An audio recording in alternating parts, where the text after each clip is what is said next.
Howdy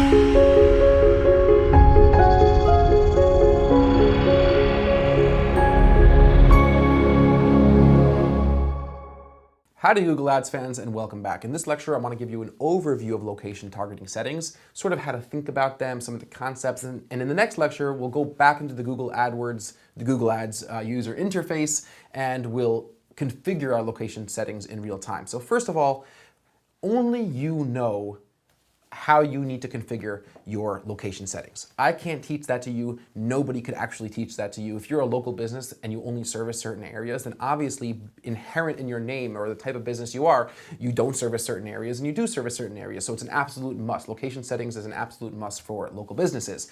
You might be an international business and you might ship to certain types of countries or whatever it may be. So you have to first start thinking about where do you ideally want to show your ads.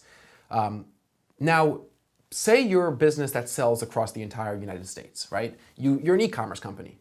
That doesn't mean that you should just choose the entire United States. There's a bunch of different things that are important to think about. You might have higher margins or a lower cost per conversion in certain areas. Your shipping costs might be cheaper in certain areas. You might find seasonality and weather patterns affect your behavior. All these types of conditions that might affect the performance of a different location. That could be a state, it could be a city, it could be a zip code. It could be you might service people near airports better depending on whatever business you're in. You need to really think about this stuff because when you set up location targeting, you're having a massive impact on how your ads are actually going to perform. I recommend looking at all your historical data. And I'm referring to the non-obvious things. If you only service a 30-mile radius around your headquarters, if you're a local company, then it's obviously you focus on that area. But I'm talking about, let's say you service the whole country. Let's say you service the whole world potentially. And that could be a service business like we are, we're a service businesses as we're a digital agency and we have clients all over the world. But yet if I were to advertise, we don't really run any advertising campaigns, but if I were, I would be very specific where I service based on the types of clients I want to attract.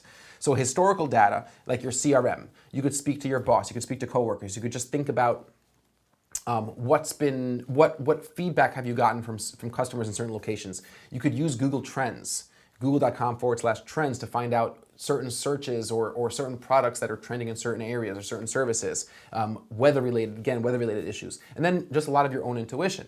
And intuition could be relied upon or at least used in the place of having good historical data. The best thing to be able to do is once you're running your campaigns for a while, let's say just for example, nationwide across the United States, you should then look at the data broken down by location, and I'll show you how to do that in a later section when we go into the concepts of auditing an account and breaking down data in an account. You could use your historical data to see, oh, am I getting more traffic? What about my traffic volume? Am I getting more traffic in New York? Am I getting less traffic in San Francisco? Am I getting a higher conversion rate in Alabama? Am I having a higher order value in Texas? And is the reason that I'm seeing these differences because of the location, or is it some other tangential factor like it happens to be hotter or colder in a certain location? It's always good to know why geographical variances are happening in terms of the data in the account. It's very good to know those reasons because then I could inform future marketing decisions in a more sophisticated way. Typical guidelines, major cities will be more expensive. They'll also have the most volume, right? That's something which is like this classic push and pull. Like you want to always try to get the cheapest clicks, but the more expensive clicks will be in the areas that are more competitive, and the reason why they're more competitive is because they work better. Always remember that higher CPCs, higher costs per click, is not necessarily a bad thing. In fact, and I tell this to clients all the time, it's usually a good thing.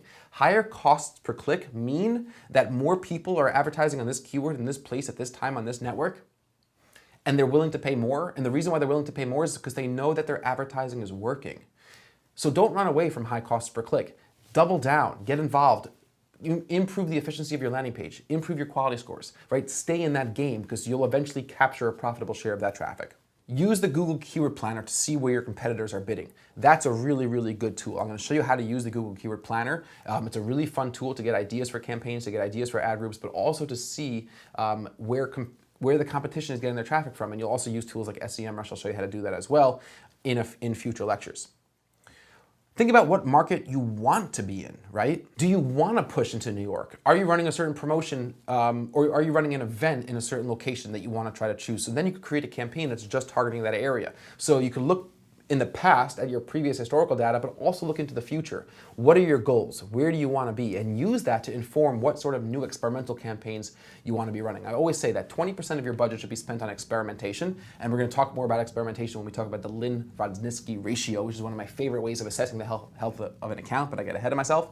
So use that historical data to inform your decisions, but also think about where you want to be. To experiment. So again, 20% of the budget should always be experimentation. That might not be based off of hard data. It might be based off just your desires and your goals and where you want to be. And 80% of your budget should be spent on campaigns that are being optimized over time. And of course, in the very beginning, when you don't have any data, if this is your first account, then it's 100% experimental.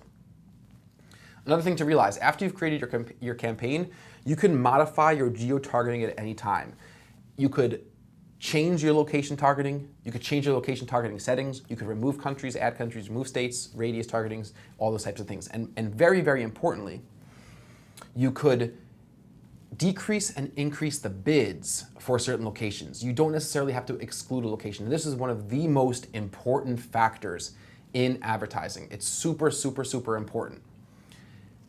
A lot of times you'll see enormous gains when you're able to increase and decrease bids. So I might be bidding $5 per click, but when it comes to people in Houston or California, I want to bid 50% less. I can add a 50% negative bid adjustment, which means that I'm only willing to pay $2.50 in those locations. And that's a really, really great way to stay in the auction in all locations that you service, but modifying how much you're willing to bid based on other factors, based on your historical data of which locations are most successful and which locations are less successful. Another trick which is important, and this is not something which is applicable to every single client, but it's applicable to a lot of clients, is that you should use geo-targeting to exclude competitor locations. Ultimately, this could be a nasty game. Like, your competitors, especially, and I've seen this a lot in local markets where clicks are extraordinarily expensive, margins are low, plumbers, trucking companies, electricians, locksmiths, gardeners, pest control companies, local insurance brokers. In each of those previous examples that I've just listed, we've seen cases where clicks could be $30, $60, $70 per click, and competitors will be clicking on ads. So it's really terrible. It's not a good thing. And it's very hard for Google to prevent that. Google will give you a credit when there's fraud if Google sees lots of clicks coming from the same IP address really in rapid succession. But even if it's the same competitor, the same IP address that clicks on your ad 4 times throughout a day, that's not necessarily fraud by Google's system.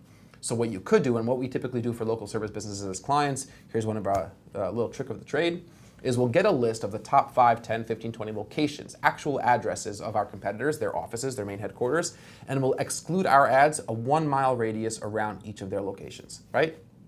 That way, if anybody's sitting in their office and they're doing a search for the products and services that you offer, then your ad won't show up and there'll be no opportunity for them to click your ad and run your bill up without having a chance for a conversion. If you're dealing with a hyper-local business, 1 mile, 2 mile, 3 mile radius, 5 mile radius, 10 mile radius, then this stuff gets tricky. Because if you start excluding too many 1 mile radius locations around your, inside your radius targeting, you're going to have very few people left to show ads to. So you have to sort of play that by ear. But it's a really good trick.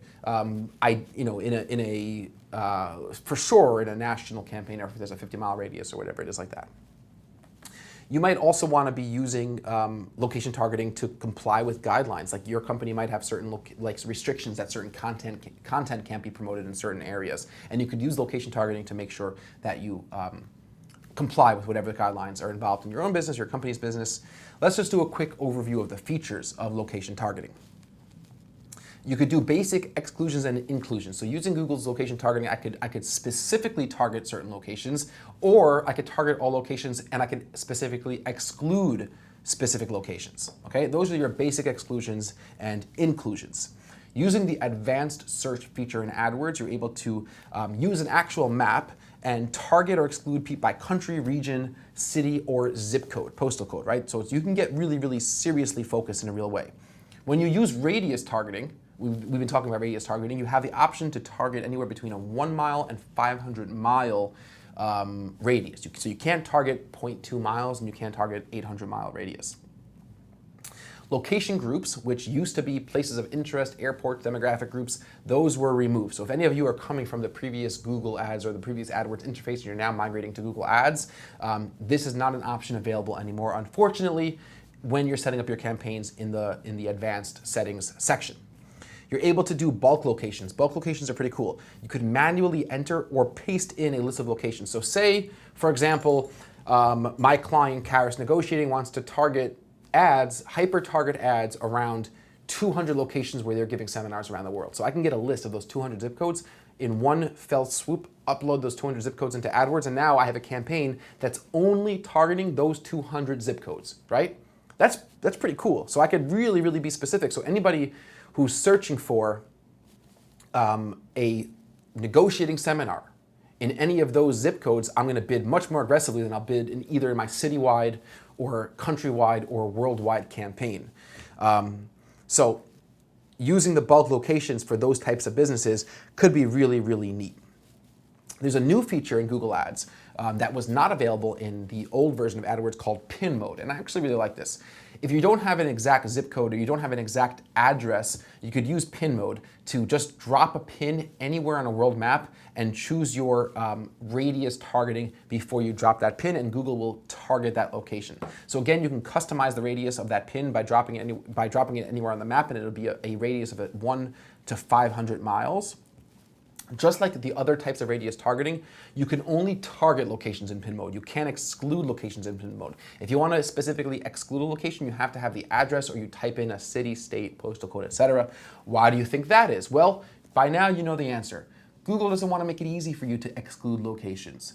They want to make it easy for you to include locations. You'll get more impressions, spend more money, and waste more money. But if you use the pin mode to target locations, make sure you're also using, if you need to exclude specific locations, make sure you use the regular advanced search to exclude locations, and I'll show you exactly what that looks like in the UI shortly. And that's basically an overview of the features of location targeting. In the next lecture, we're going to jump into the Google Ads user interface, play around with the actual targeting for our fictitious campaign that we're building for Poppin', and it's going to be a lot of fun. I will see you guys in a couple seconds in the very next lecture. Cheers for now.